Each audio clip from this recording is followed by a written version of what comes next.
It was one of those country mornings when George would have slept late if a strange sound didn't wake him up.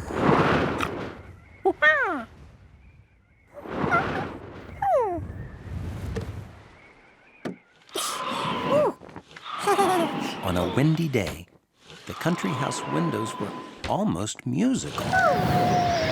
As good as the wind sounded, it felt even better. Smelled good, too.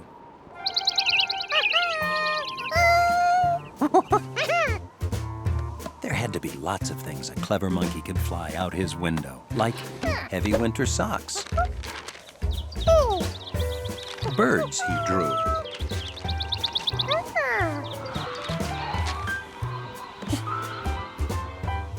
His lucky brick. And there was even better stuff downstairs. What's the excitement, George? Yeah, it's a great day to play in the wind. I'll get the door for you.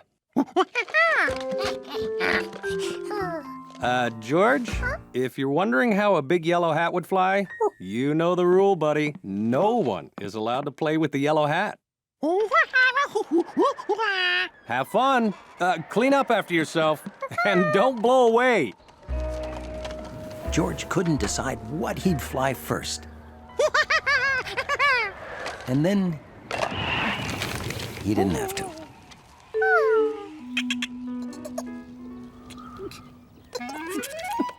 Jumpy Squirrel tries hard to spend all his time in trees, leaping about.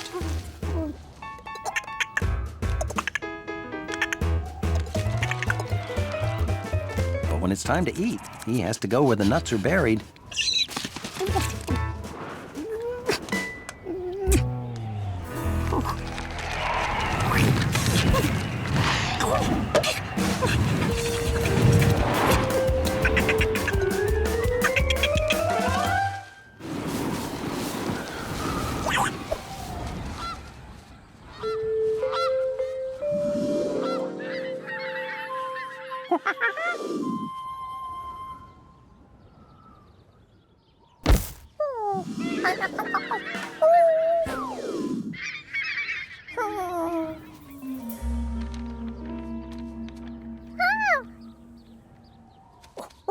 Hey, George! Perfect kite flying weather, huh? Oh, careful. I'll lose control. Flying a kite's all about control. Oh, this is a lazy Susan. He didn't know what a kite was when he woke up that morning. But there was nothing in the world George wanted more than to fly a kite. Sorry, I can't turn over control to an inexperienced city kid. This isn't as easy as I make it look. I studied the Beaufort wind scale for 3 years. I never make mistakes.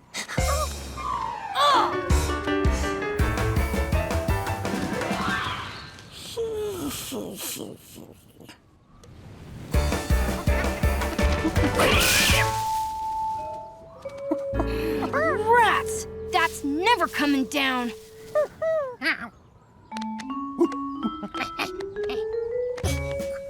Oh, for a city kid, you sure can climb a tree.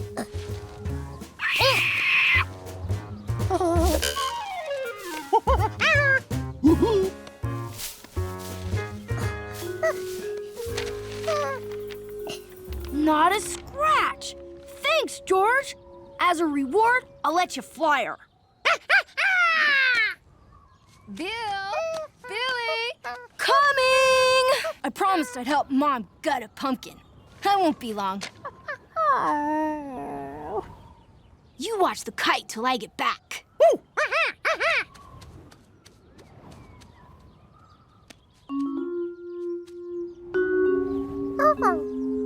George figured he could watch the kite even better while it flew.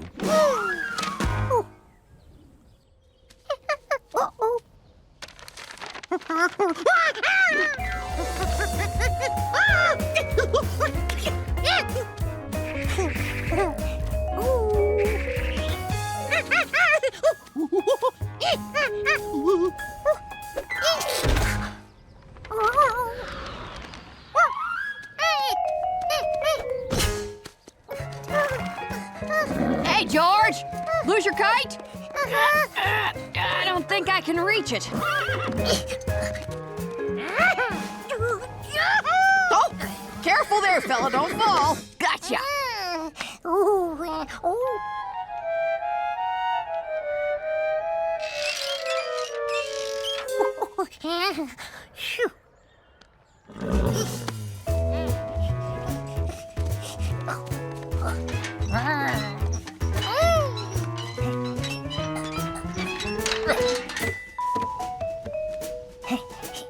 Now, if you don't want to lose hold of that, tie it around something.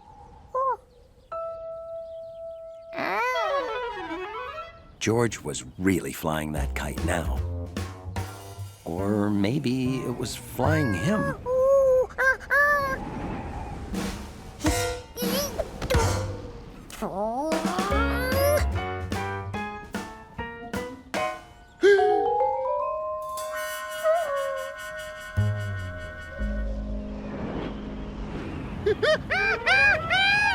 You get it okay?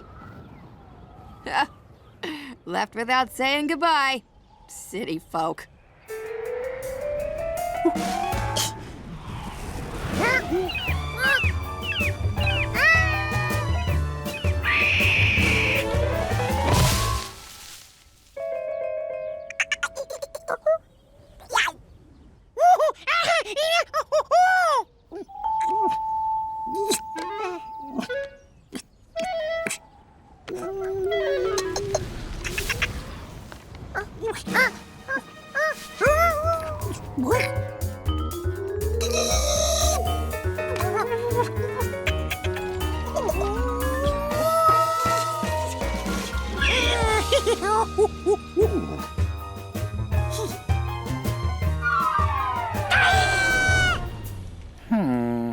Over the years, I've seen everything in the waters around here.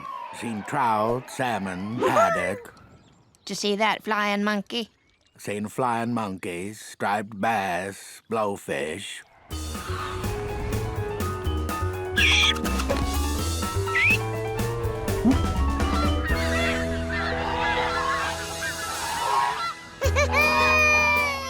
George was flying with birds. It was a monkey's best dream come true. Now that he'd lived his dream, his arm was getting sore and he wanted to go home. But he had no idea how to do that. George? Oh, I could have swore this was where I left that kid with my kite. George, where are ya? He couldn't wait. Boy, for a city kid who never flew a kite before, got her up higher than I ever did. Whoa!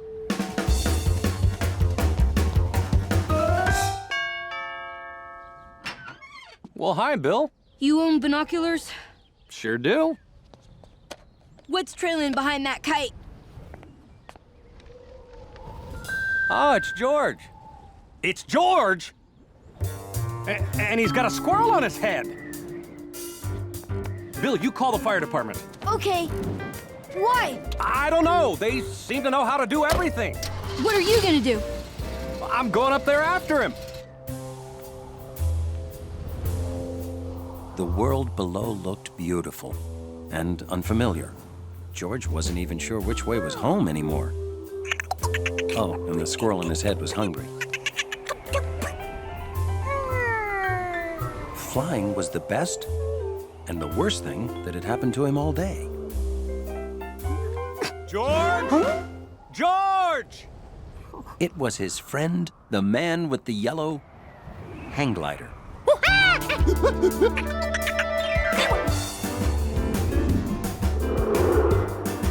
George, I need you to reach out and take my hand with a hand, foot, whatever.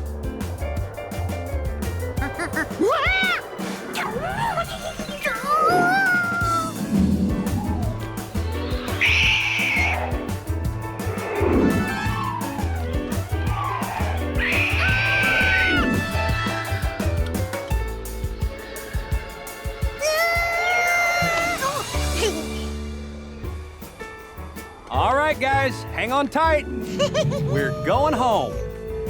George would never forget the day he was almost a bird. And he added almost being a bird to the list of things squirrels don't like. You're a natural kite flyer, kid. Good work. Lunch is ready. Here's some lunch for you too, Jumpy. It's time to bring her in, George!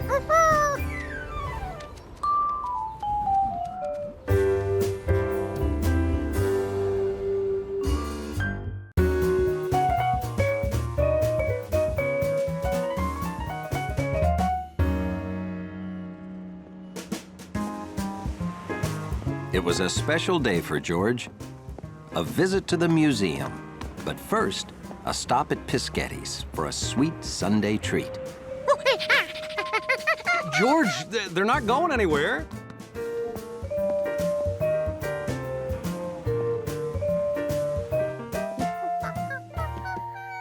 Cannoli, a brown, crunchy shell with a delicious filling.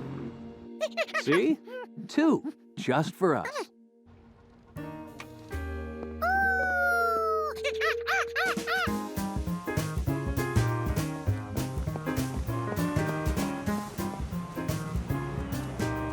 Hey, Gnocchi.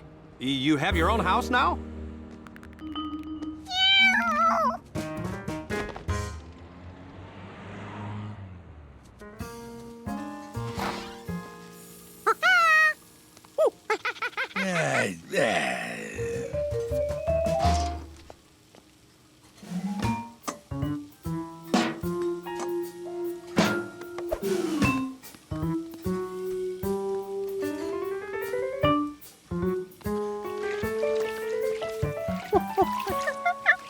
Someone's looking for cannoli. The last 2 got taken. I'm sorry. I don't make any new cannoli today. I'm too upset. What's going on? Mio caro gnocchi. She has been sneaking into the main room and scratching up at the seats. It's a disaster. You see? Look what she has done.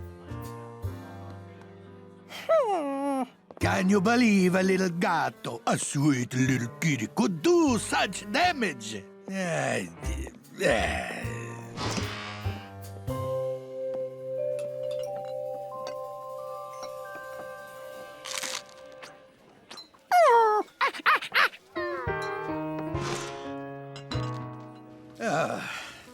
I must ban gnocchi from the restaurant. Oh, well, we saw the house you built her. It's very nice. Grazie. I plan to add a second story, eh? Oh, that is gnocchi. She wants to come in. Oh, I feel terrible. She only wants to come in because you say she cannot. Oh, typical cat. This kitchen is in torment. I suspect there will be no cannoli until this problem is solved. Eh? Back outside.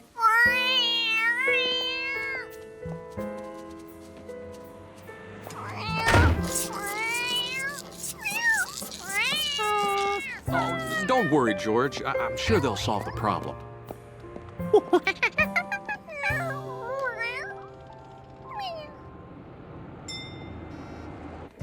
At the museum, George was too distracted to concentrate.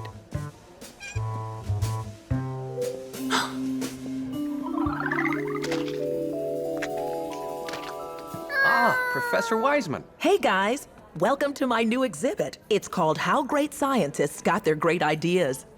These are portraits of some great scientists. Isaac Newton, Benjamin Franklin, Marie Curie, And Albert Einstein. Once you think like a scientist, George, you can solve almost any problem. George had a problem. He wanted cannoli. You know, scientists think about problems and get ideas to solve them. They observe, then collect information. And if that information doesn't help solve their problem, they observe more and get a different idea. Oh dear, excuse me. Young man, get down from there. George wondered what great scientists would do if they were monkeys who had no cannoli because Gnocchi had scratched the booths. I say, do we know for certain that she did it like the chef believes? You must think about what you observed. George did see Gnocchi scratch the door, but could she have scratched the booth too? What you observe does not support the chef's idea about Gnocchi making the scratches. If George could prove Gnocchi was innocent, Chef Peschetti would be happy, and George would have cannoli. Oh, I love cannoli! George had to observe more.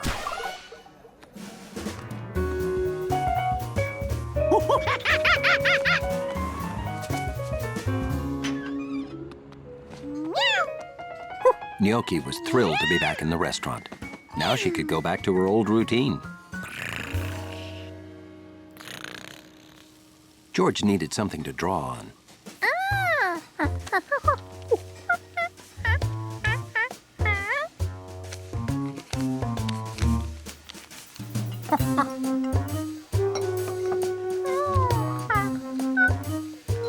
Waiter, could we get some garlic bread?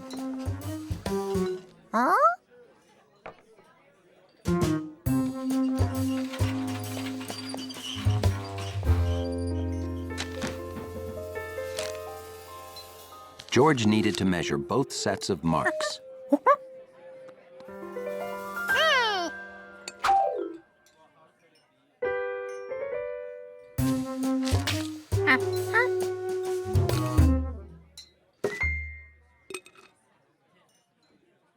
I guess he doesn't want us filling up before the meal. To measure the marks on the door, George needed something longer.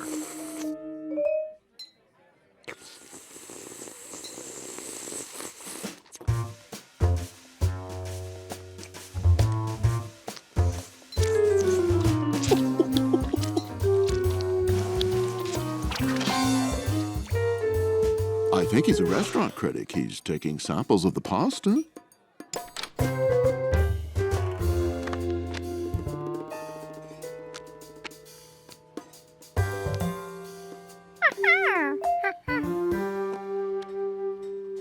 The scratches had depth, too. How could George measure that?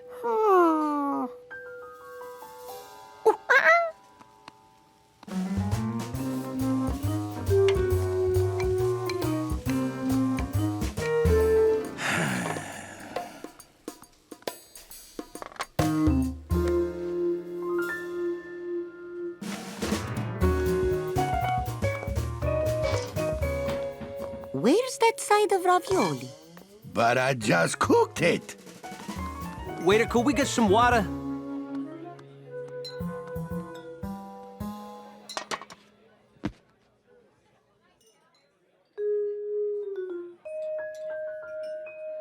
Now he's reviewing the ravioli. He seems to like it better than the spaghetti. That he just dragged along the floor. The scratches on the booth were shorter than those on the door, and they were a lot deeper, too. George proved the scratches were different. Gnocchi was innocent.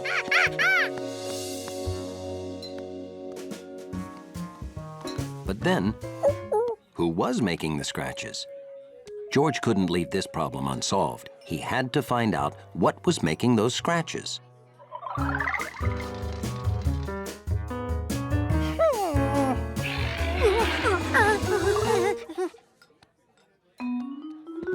There was no evidence of a bear or dinosaur break-in.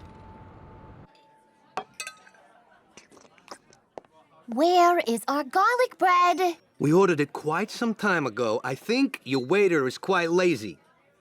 Oh, I am so sorry. Mi scusi. I will get it now. Oh, he's not the waiter. He's reviewing the restaurant for the newspaper. Don't be silly. Well, it's true. He really likes the ravioli.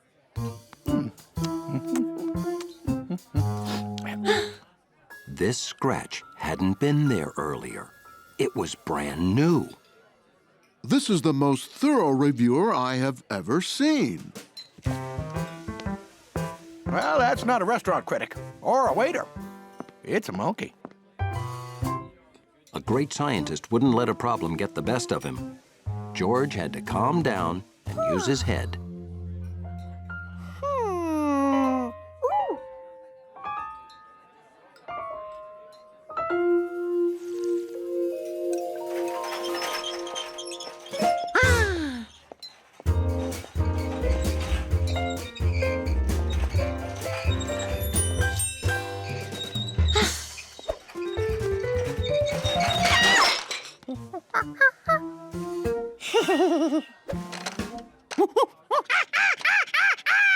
Giorgio, what are you doing in here? They know him. He's not a monkey. That guy was so wrong.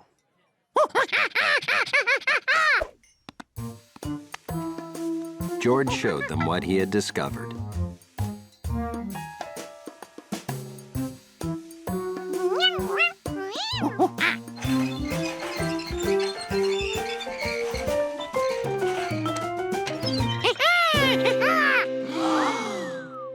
Oh, Giorgio, oh, I love this kid. You are proving Gnocchi is innocent. I'm so happy. I'm gonna make 2 trays of cannoli. Exactly. Cannoli for everyone on the house.